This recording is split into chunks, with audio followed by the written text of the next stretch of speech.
So here we would like to introduce one of the professional people that have been using conferences and interviews as an assessment. Let's welcome our professor, Chinedu Mba, and please, we're happy to hear about your opinion on the subject. Okay, thank you. Well, it's a pleasure and happy to be part of this project. In my case, now that I teach EAP, I do mostly conferences, and I don't use interviews. We would use conferences, midterm and exit conferences. Oh, okay. And I use it midterm formative and also formative for me and for the students to help them with the academic progress. Typically what I would do is schedule or specify the blocks of time with each student. And but what I try to do is sort of create a safe zone for them. It's more of a conversation, and I have to get them to understand that I'm not testing them, and I just want to get some information on what's working for them and how they feel about their progress and their learning in the classroom. And I would also ask if they have suggestions on what I can do to better support them in the classroom. So I'll give you an example. When a student walks in, we have some chat about the day, or depending on when it is, just to get a sense of how they're feeling. Could be their weekend or whatever it is they want to talk about. And I also share a little bit about myself.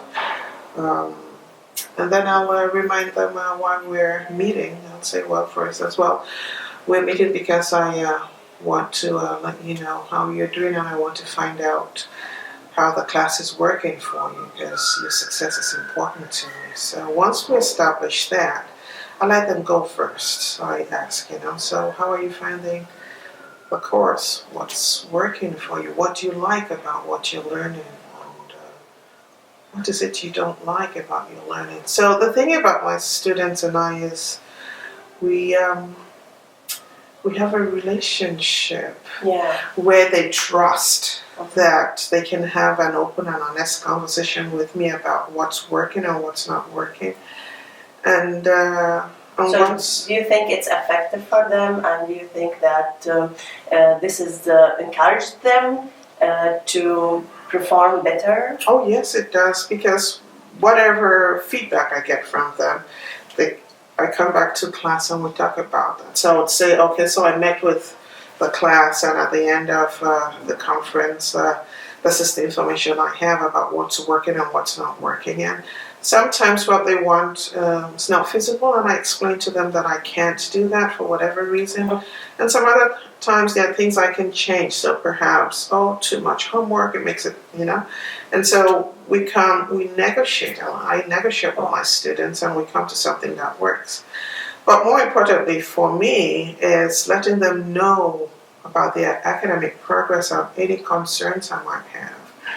And I've been known to say to students, you're a great student, likable and all of that.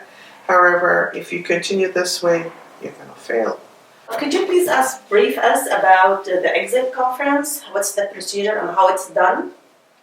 Okay, so the exit conference happens on the last day of class, and at that time the students get to see their final marks and their grades, and I would meet with them to help them interpret their marks and answer any questions or concerns they might have.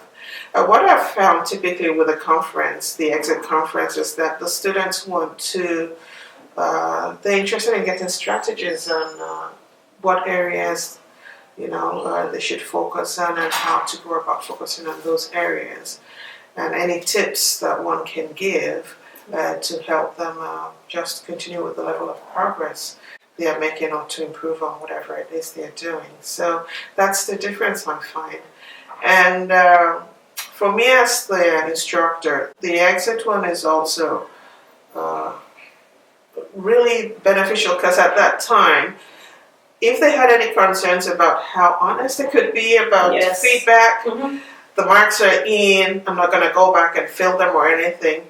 And some of them I feel a bit more comfortable with telling me really what it is they liked about the course or not. I know one student once said to me, do do you want the truth? And I said, please tell me the truth. Because even if it doesn't really impact what I do with you, the students who are coming after you are going to be really grateful for it. And then they would share. So conferences are really good, not just for the students, but also beneficial for the instructors. But for the interviews, you don't do any part for the interviews? For the EAP program, I don't. Mm-hmm. But when I was in the LINK program, yes, I did. And so with the interviews, do you think it's beneficial for the students, the interviews during LINK programs? You know, I'm really torn. I understand that it's required because you need all that information. But what I really wonder is it's sort of like an exam. Is it really a true test? Because they come to you all anxious, and does it truly demonstrate their competence or their proficiency in whatever it is? Because I know that I've worked with students. I used to be an IELTS examiner, and I know that during those interviews, people who were really very fluent and confident speakers under exam situations or such formal situations. I'm really happy to have you here with us. Thank you for the opportunity. Thanks.